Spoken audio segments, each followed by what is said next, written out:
یہ اخلاق حسنہ کا معیار. تھوڑے دن پہلے حضور کے ساتھ یہ رویہ. ابو سفیان اب بے حال ہو گئے, بچے بھوک سے مرنے لگے, جانور پیاس سے مرنے لگے. ابو سفیان چھپتا چھپاتا کہنے لگا چارہ کوئی نہیں, مصطفیٰ کے پاس جانا ہی پڑے گا. ابو سفیان مدینے پہنچ گئے. جب پہنچے نا تو ابو سفیان کی اپنی صاحبزادی حضرت ام حبیبہ ام المومنین تھی, رسول اللہ کی زوجہ تھی. ابو سفیان جب آئے تو حضرت ام حبیبہ کے پاس سیدھے ان کے گھر گئے بیٹی سے ملنے. حضور کا بستر بچھا ہوا تھا. حضرت ام حبیبہ حضور کی زوجہ ام المومنین بستر بچھا ہے. ابو سفیان بیٹھنے لگے, جناب ام حبیبہ کہنے لگی ابا جی ٹھہر جائیں. وہ ٹھہرے تو بستر سمیٹ دیا. کہنے لگے بیٹی شاید تیرے گھر میں کوئی قیمتی بستر نہیں, غربت چھپانے کے لیے بستر سمیٹ رہی ہو. جناب ام حبیبہ کہنے لگی ابا تو مسلمان نہیں نہ ہوا, ابھی تیری سوچ کافروں جیسی ہے. تو یہاں آ کے کھڑا ہونا جہاں میں کھڑی ہوں, پھر تجھے رسول اللہ کی محبت کے رنگ کا پتہ چلے. تو ابھی کھڑا وہاں ہے جہاں تجھے کفر ہی کفر سنائی اور سجائی دیتا ہے.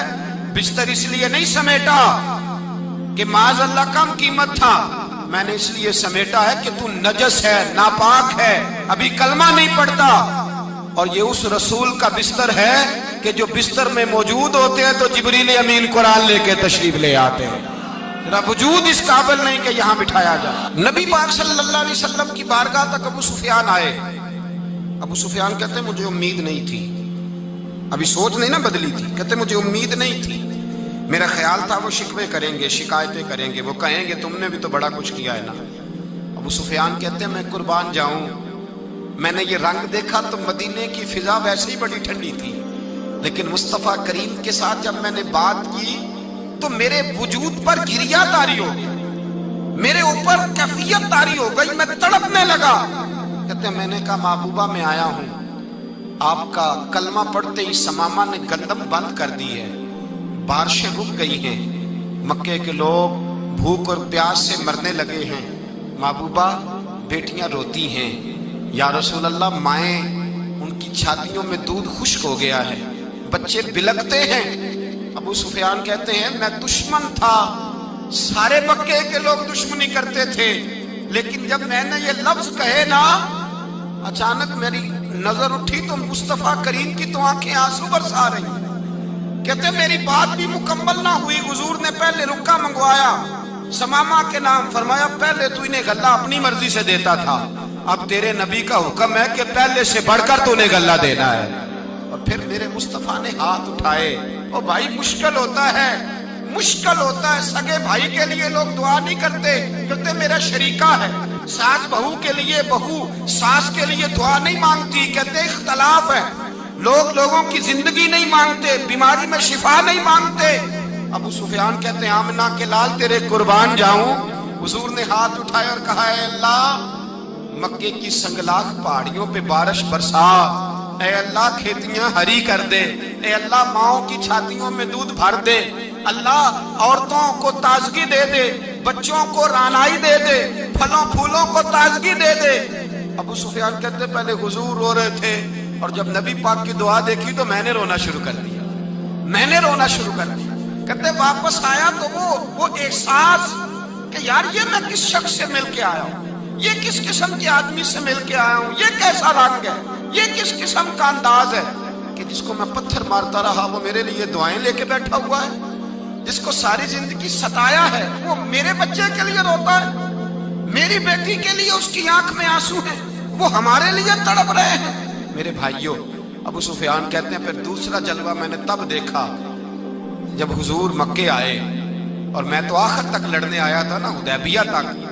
کہتے ہیں جب رسول پاک مکے آئے اور حضور نے اعلان معافی کیا تو بنتا تو یہ تھا کہ مجھے سزا ملتی, لیکن میرے مصطفیٰ کریم نے فرمایا جو ابو سفیان کے گھر میں چلا جائے گا میں اسے معاف کر دوں گا.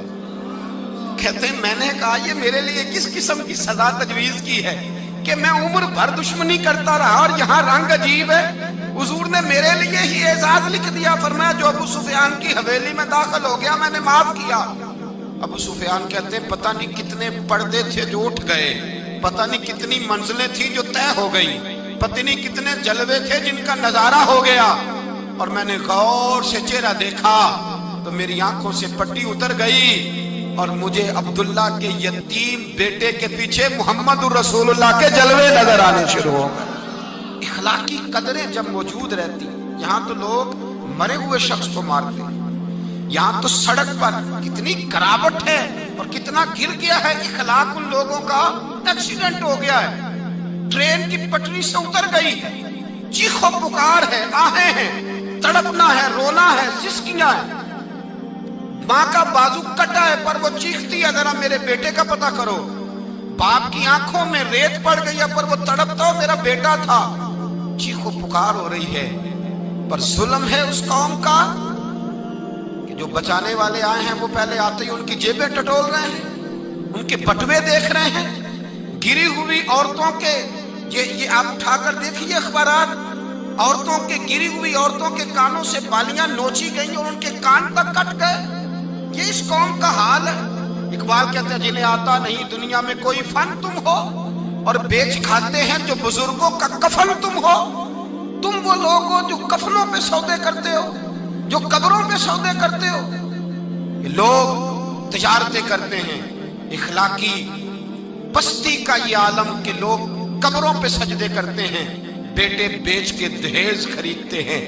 غریب کی بیٹی روز تڑپتی ہے، روتی ہے، روز سسکیاں لیتی ہے کہ کہاں سے وہ دروازہ کھلے گا جب میں بھی جب سہاگن ہوں گی، جب میرا باپ بھی عزت کے ساتھ مجھے رخصت کرے گا۔ اور غریب آدمی بیٹی کی شادی کے بعد اتنا دکھی رہتا ہے، وہ بھی کم ہی لوگ جانتے ہیں، وہ بھی وہی لوگ جانتے ہیں جو اس منظر سے گزرتے ہیں۔ ہمارا اخلاقی معاملہ اس قدر زیادہ تباہی کا شکار ہے۔ میرے مصطفیٰ کریم سید عالم نور مجسم صلی اللہ علیہ وسلم جذبات کا خیال رکھتے، احساسات کا خیال رکھتے، تصورات کا۔ او بھائی، اس سے بڑا اخلاق کا مظاہرہ کہاں سے لینے جاؤ گے؟ کہ آمنہ کے لال فرماتے ہیں میرا دل کرتا ہے نماز لمبی پڑھاؤں، نماز اللہ کی نماز، دل کرتا ہے لمبی نماز پڑھاؤں، میں لمبی لمبی صورتیں تلاوت کروں، میں کھل کے رب کریم کا قرآن پڑھوں، میں اللہ تبارک و تعالیٰ کے قرآن مجید کے ذائقوں میں کھو جاؤں۔ لیکن حضور فرماتے ہیں نماز میں کسی بچے کے رونے کی آواز آتی ہے، کسی بوڑھے کی ہائے کی آواز آتی ہے، کسی بیمار آدمی کی ہائے کی آواز آتی ہے۔ نبی پاک فرماتے ہیں میں اللہ کی نماز چھوٹی کر دیتا ہوں، اللہ کے بندوں کا خیال کرتا ہوں۔ میں رب کی نماز چھوٹی کر دیتا ہوں، رب کریم کے بندوں کا خیال کرتا ہوں۔ خدا کے بندے تو ہیں ہزاروں، بنوں میں پھرتے ہیں مارے مارے، میں اس کا بندہ بنوں گا جس کو خدا کے بندوں سے۔ میرے حبیب کریم سید عالم صلی اللہ علیہ وسلم نے فرمایا اللہ کریم نے بندے کو، مخلوق کو پیدا کرنے سے پہلے جو تحریر سب سے پہلے لکھی تھی نا، اللہ نے اپنے پاس جو جملے سب سے پہلے لکھے تھے بندے بنانے سے بھی پہلے، وہ فکر یہ تھے کہ ان رحمتی سبقت اعلی غضبی، رب کریم نے لکھا تھا بے شک میری رحمت زیادہ ہے، میرا غضب زیادہ نہیں ہے۔ اس نے لکھا تھا کہ میری رحمت ہمیشہ میرے غضب پر غالب رہے گی۔